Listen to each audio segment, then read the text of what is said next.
Ponder! Ay mga kalingap, pagpalang umaga sa lahat, welcome po sa aking channel, Direct TV. Mga kalingap, supporta po natin.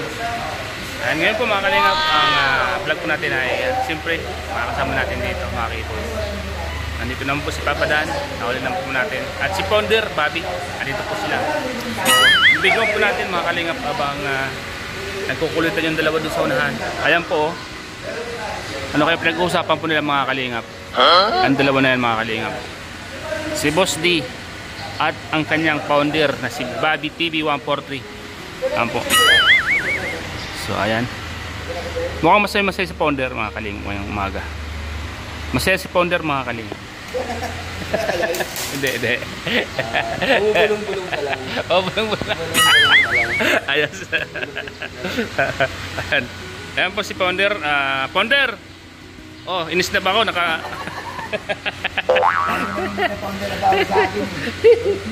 Ha. Founder ng Danjoy. Siyempre, di ba? Diyan ka nakilala sa founder ng Danjoy. Founder, anong balita? Anong balita sa buhay natin ngayon? Naghirap? Naghirap? Ewan ko sa iyo. Huwag kang mag-alat. Andyan yung mga supporters ng Danjoy. Hindi ka nila pababayaan. Alam mo bro, mapapasanaod na lang talaga ako sa iyo. Bakit naman? Paano mo nasabi? Siyempre, sana all ka talaga. Dapat kayong sinasabi ko. Yung sinasabi mo, yun yung sinasabi ko sa'yo dapat. Baliktad. O may tumatawag. Ayan, kasasabi ko pa lang. Kalampitos nila. Alam na. Padi. Siyempre, masalamat ako tol sa ano. Kagaya ngayon tol, na nagbigay na naman sa pusakong bigas. Oo nga, nakita ko nga. Yan, sa pusakong bigas na 25 kilo sa isa. So yun? Oo, pusang po yun. Siyempre, isang po na yun tol. Dapat ako yung nagsasabi sa'yo na mapapasana all na lang. Ako yung dapat nagsasabi sa'yo. Hindi tol, mahinang nila lang na ano. Hindi ko kagaya sa'yo eh. Kasi tol, alam mo ba, ikaw alam ng mga viewers yan tol. Alam ng mga viewers yan. Huwag kang magsinungaling. Ikaw may pagkain mo tol. Yan lang yung kaya ko tol. Pero yung mapabigas-bigas, mapapasana all ka na lang. Bilib ako sa'yo tol, sa totoo lang. Founder ng Danjoy. Huwag ka naman ganyan. Biruin mo. Bagas-bas kayo ni Dr. Love, viral kayong dalawa. Mayroon sa bahay tol. Bilib ako sa'yo tol. Wala. Grabe. Ano yung mga abangan sa Danjoy ngayon? Dahil maraming nag-aabang. Invited kita. Sa? Birthday ni Kalingap Dan. Ay! Birthday. Lahat invited tol. Walang dress code. Walang lista-lista. Kailan yun? Kailan? April 20. Baka naman magkaroon ng ganun. Dress code in... Ay, hindi ako papayag. Hindi kami papayag ni Kuya Bal at ni Kalingap Dan. Yan ang gusto kong linawin. Kasi mahirap na. Open. Open basta lahat. Tol, pumunta natin kumain ka. Wala na ano. Basta magsuot ka lang ng maayos na suot. Wala na. Wala bang papalabasin? Or ano pa man? Tol, wala. Tama. Wala, tol. Mas maganda yung nagkakaalaman tayo. Umaga pa lang, di ba? Yan ang pangako namin kay Kuya Bal na Kuya Bal, pag andang di mag-birthday, hindi mo na maranasan. Ha? Hindi mo na maranasan mo na nagkaraan Ay, sige. sa Jungkar. So yan, invited ko kayong lahat. Ay, salamat naman, tol, kung gano'n. Personally, ikaw tol, kasi alam mo ba na isa ka sa mga UD ko eh. UD? Oh, UD? Isa sa mga kaibigan ko. POTX? Ayusin mo, tol, pananalita mo. So, Kalingap. So sana, tuloy lang. Siyempre, salamat sa Danjoy supporters, sa Danjoy sponsor, na hindi lang kilig. Ito nga, mabibigyan yung ilan niyang pamilya, 25 families ang mabigyan. Sana magkaroon din ako niyan, tol. Ay, magkakaroon ka, tol. Joke lang po. Salamat, tol, At alam ko naman na ikaw ay deserve mo naman yan. Kasi alam ko naman yung effort mo sa... Uy, si Boss Dan nagdawaan. Sa effort mo sa Danjoy, at talagang kitang-kita naman yung... Gaano mo sila protektahan? Sa lahat ng nag-akbang manggulo, di ba? Diyan tayo, hindi naman tayo papayag. Basta atin kasi tuloy-tuloy lang tayo sa pagbibigay ng kasiyahan sa mga OFW. Lalo na yung ginagawa nila ang Danjoy ng pampalipas oras at pampalis ng stress. Yun yung gusto namin na ang Danjoy magbigay sa kanila ng kaligayahan, hindi magbigay sa kanila ng stress. Yun. Bilib nga ako sa tol eh. Kasi kumbaga plano pa lang nila, inuunahan mo na sila. Mayroon ka ng action na ginagawa, kaya napakalinis ng napapaligiran mo. Siyempre tol, pasalamat din ako sa Kalingap Rab, sa inyo, sa Keyboys kasi nandiyan din kayo, sinasupport kayo. Pag mayroon tayong event, nandoon kayo. Yun yung ano eh. Yun yung malaking puntos kasi tol. Tanong ko lang tol sa'yo. Paano mo yan na kumbaga na nalalaman ka agad or supervise yung mga ganun Ano sistema? lang, basta sabi ko lang, panatilihin natin huwag tayo makasakit sa iba. Ang importante kasi tol, yung respeto talaga sa kapwa eh. Na, pag may respeto ka kasi doon, hindi mo pwedeng siyang saktan, hindi mo pwedeng siyang ibas. Sabi ko, respeto lang. Kasi may kasabihan nga tayo to, kung agree ka dito na kung ano daw ginagawa mo sa iba, yan din gagawin sa iyo.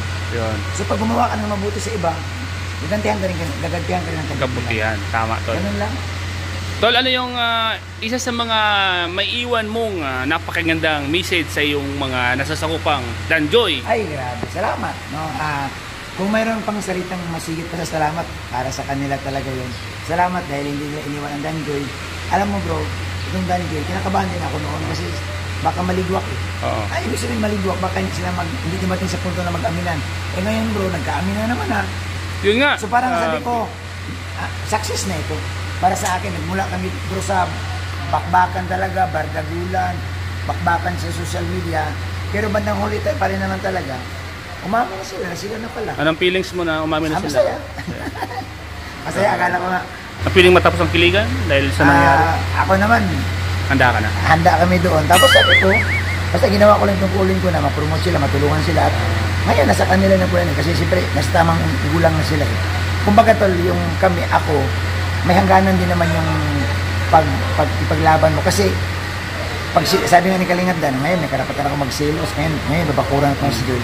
So yung balikat ni Dan, siya na may karga kay Joy. Hindi na kami mga supporters. Matalinghag ka yung mga sinasabi mo, no? Saan mo inugot yan? Tol, ano yan? Nung mapakinggan din kita kasi nung napanood ko yung nagkaroon ka ng bakbakan ni Dr. Love sa isang malaking farm.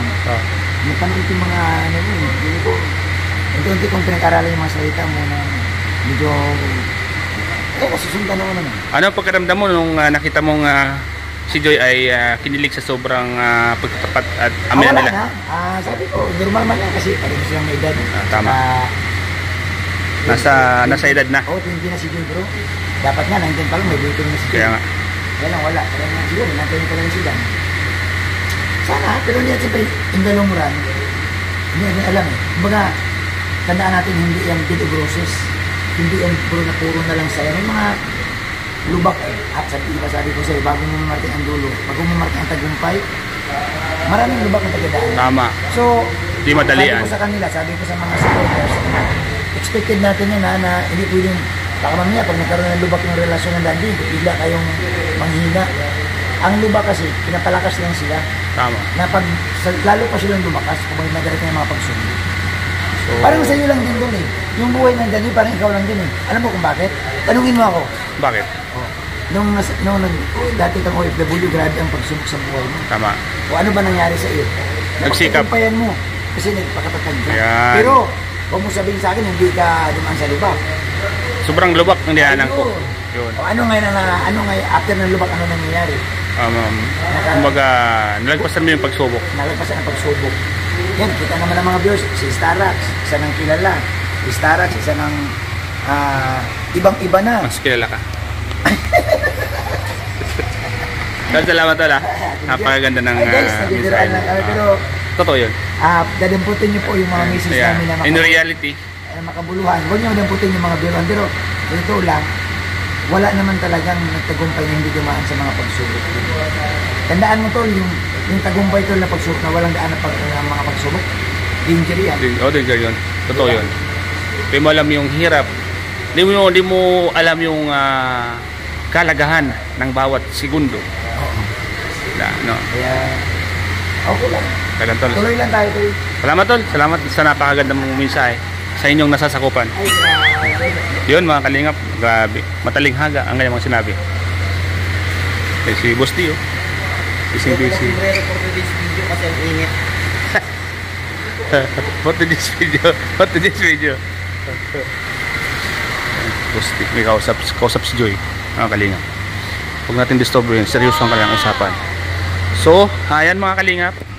So, ayan. Hanggang dito lang po ang ating vlog. videos po today mga kalingap. Salamat po sa inyong panonood. Siyempre, andito yung mga kasama natin. Si Norma nasa likod. Kung TV, nasa sasakyan. Si Bagong TV, po nasa loob. Driver natin ngayon. At si Kalingap Dan siyempre andun, si Boss D. So, ayan po mga kalingap. Sana po ay huwag po magsawang manood sa mga vlog po namin sa araw-araw sa update ng lahat ng nangyayari dito. Kung ano pa man. Salamat po sa ating love team na palaging nakasupport kay lahat mga kalingap. Siyempre, andyan po ang Danjoy, Cedros, si Jumcar, Edmar, Edpau, and Carly. And salamat po sa inyo lahat. At ingat po tayong lahat. Happy Halloween and God bless po. Bye-bye po mga kalingap.